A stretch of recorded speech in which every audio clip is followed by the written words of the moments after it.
Perkenalkan, kami dari kelompok 10 yang beranggotakan Isnianti NIM 3009, Nana Hanan NIM 3018, Istilaila NIM 3047, dan saya Risma Yusifia NIM 3059. Kami akan membahas tentang hybrid financing, leverage stock, warrants, and convertibles. Assalamualaikum warahmatullahi wabarakatuh. Baik, saya Isnianti akan menjelaskan tentang hybrid financial. Hybrid financial adalah sumber pembiayaan atau modal yang digunakan lebih dari satu sumber. Lalu ada saham preferred, yaitu membentuk campuran dari pendanaan yang menggabungkan fitur utang dan saham biasa. Selanjutnya adalah warrant. Warrant adalah sertifikat yang dikeluarkan oleh perusahaan yang memberikan hak kepada pemegang untuk membeli sejumlah tertentu saham perusahaan pada harga dan selama jangka waktu tertentu. Selanjutnya adalah convertible. Convertible adalah obligasi atau saham preferred yang dapat diubah sesuai pilihan pemiliknya menjadi saham biasa perusahaan yang sama. Selanjutnya ada karakteristik saham preferred.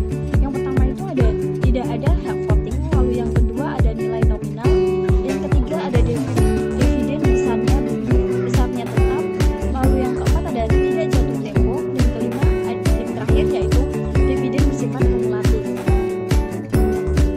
Ya, ada keunggulan sistem. Saham preferred memiliki keunggulan dan kelemahan. Hal ini tentu perlu dipertimbangkan oleh investor sebelum memutuskan untuk berinvestasi di saham jenis apa. Lalu berikut ini ada beberapa keunggulan preferred stock yang dinikmati investor. Yang pertama itu yaitu membagikan dividen secara serentak di akhir tahun. Sistem yang digunakan adalah akumulasi untuk tahun berikutnya kepada investor atau biasa disebut dengan cumulative preference share.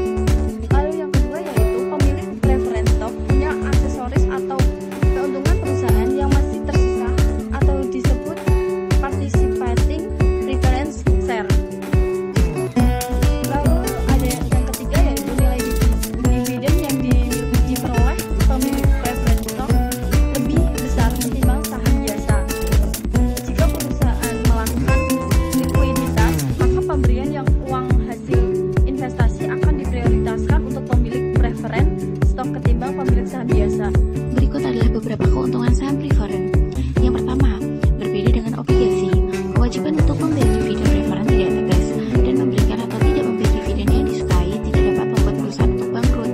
Yang kedua adalah, dengan menerbitkan saham preferred, perusahaan menghindari dilusi ekuitas biasa yang terjadi ketika saham bisa dijual.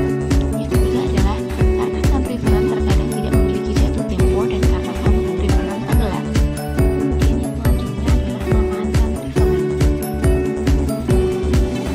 Selanjutnya, saya akan menjelaskan tentang warrants. Apakah itu warrants? Warrant adalah hak untuk membeli saham di harga tertentu dan dalam jangka waktu tertentu di masa mendatang.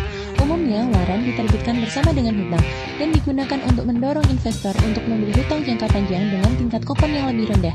Harga pasar dapat berubah-ubah setelah penawaran umum pertama.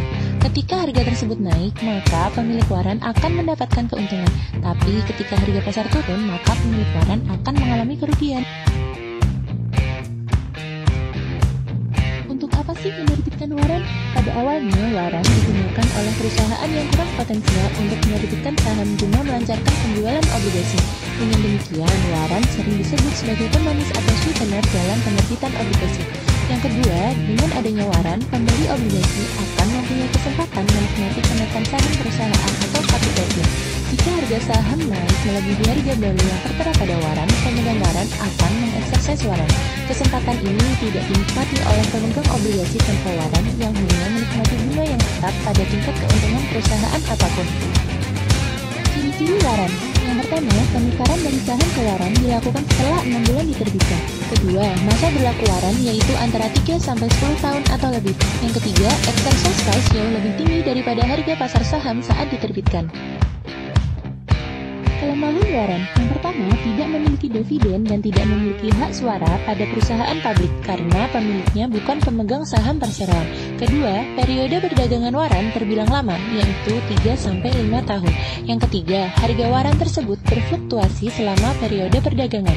Manfaat waran. Yang pertama, pemilik waran memiliki hak untuk membeli saham baru dengan harga yang lebih rendah daripada harga saham tersebut di pasar sekunder dengan cara menukarkan waran tersebut.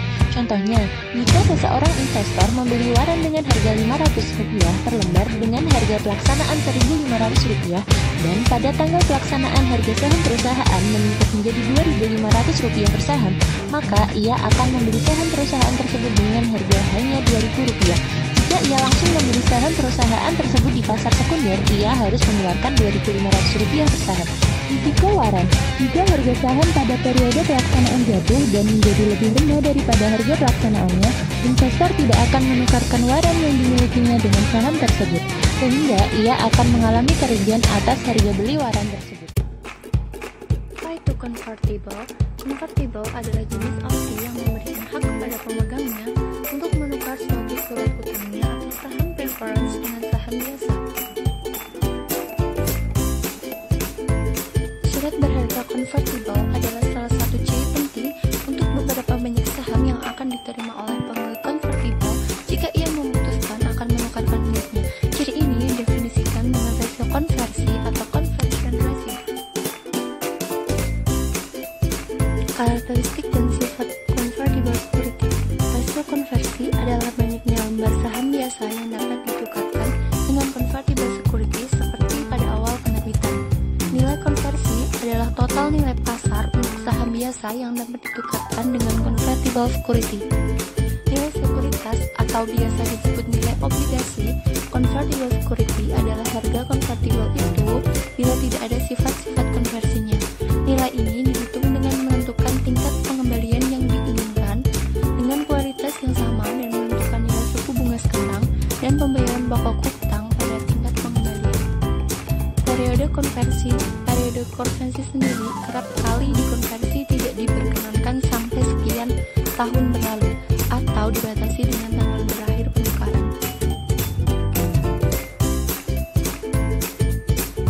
Selanjutnya adalah jenis-jenis obligasi konversi.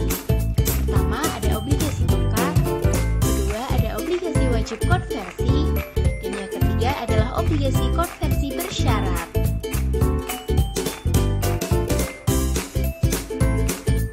Alasan dasar penggunaan konvertible. Alasan tradisional untuk menjual konvertible ialah bahwa suku bunga obligasi rendah dan harga konversinya juga merupakan premi di atas harga saham biasa saat ini. Alasan utama memilih menerbitkan konvertible dan bukannya hutang langsung saham preferen atau saham biasa adalah bahwa suku bunga pada konvertible tidak peduli terhadap tingkat risiko perusahaan penerbitnya. Obligasi konvertible dapat dipandang sebagai suatu paket hutang perusahaan ditambah opsi yang terkandung di dalamnya.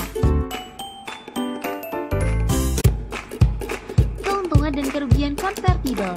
Yang pertama adalah keuntungan konvertible. Hak konvertible menguntungkan bagi perusahaan maupun investor. Keuntungan yang paling penting adalah yang pertama sebagai daya tarik pada saat penjualan sekuritas hutang, dan yang kedua adalah penjual saham bisa dengan harga di atas harga yang berlaku.